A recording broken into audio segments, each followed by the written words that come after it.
지영 씨는 결혼 후 시어머니와의 관계에서 늘 긴장 속에 살아왔다. 시어머니는 전통적인 가치를 중시하는 분이었고, 지영 씨는 더 자유로운 삶의 방식을 원했다. 처음에는 작은 의견 차이로 시작되었지만, 시간이 지날수록 고부 간의 갈등은 깊어져 갔다. 시어머니는 집안일 하나하나에 간섭했고, 지영 씨는 그런 간섭에 점점 지쳐갔다.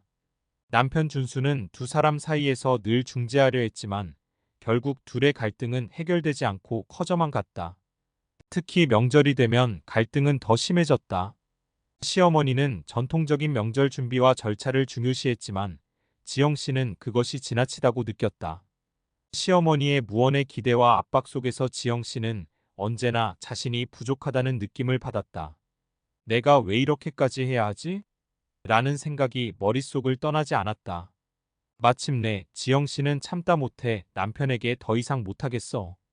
당신 어머니와 나 둘 중 하나를 선택해라며 결단을 촉구했다. 그 말은 결국 집안 전체에 큰 파장을 불러일으켰다.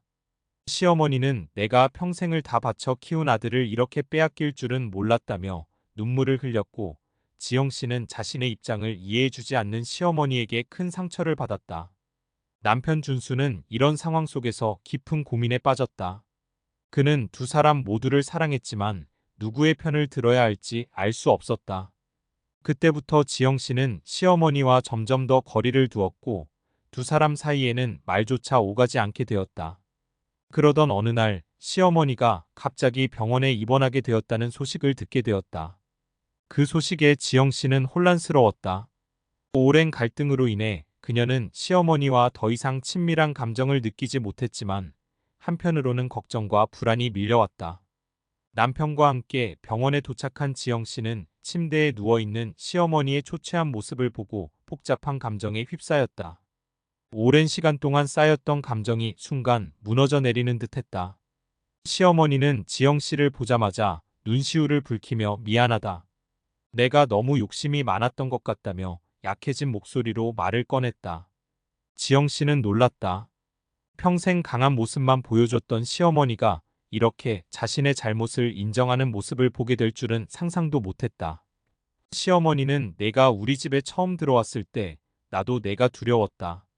내가 내 아들을 빼앗아 갈까봐, 내가 아무것도 아닌 존재가 될까봐 그게 너무 무서웠어라고 말했다. 그 말을 들은 지영 씨는 눈물을 참을 수 없었다. 그녀도 시어머니를 이해하려는 노력보다는 자신만을 지키려고 했던 순간들이 떠올랐다. 지영 씨는 저도 어머니가 너무 무서웠어요. 어머니의 기대에 맞추지 못할까봐 제가 항상 부족하다는 생각만 했어요. 라고 고백했다. 두 사람은 그렇게 서로의 상처를 꺼내어 이야기하기 시작했다. 그동안 말하지 못했던 감정들이 쏟아져 나오면서 마음속에 깊이 묻어두었던 원망과 아픔이 서서히 풀려나갔다. 며칠 후 시어머니가 퇴원하면서 두 사람의 관계는 이전과는 달라지기 시작했다. 시어머니는 더 이상 지영 씨에게 전통적인 역할을 강요하지 않았고, 지영 씨도 시어머니의 의견을 존중하며 조금 더 열린 마음으로 다가갔다. 서로 다르다는 것을 인정하고 그 차이 속에서 공존할 수 있는 방법을 찾기로 한 것이다. 지영 씨는 시어머니와 함께하는 시간이 점점 더 편안해졌고, 시어머니도 지영 씨의 의견을 존중하며 그녀의 삶의 방식을 이해하려 애썼다.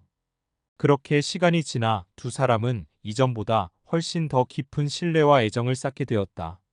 고부간의 갈등이 끝나면서 그들은 서로의 부족함을 채워주는 진정한 가족이 될 수 있었다.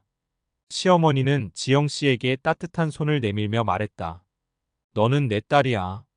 우리가 이렇게 멀리 돌아왔지만 이제는 진짜 가족이 된 것 같구나. 지영 씨는 그 말에 울컥하며 시어머니의 손을 꼭 잡았다.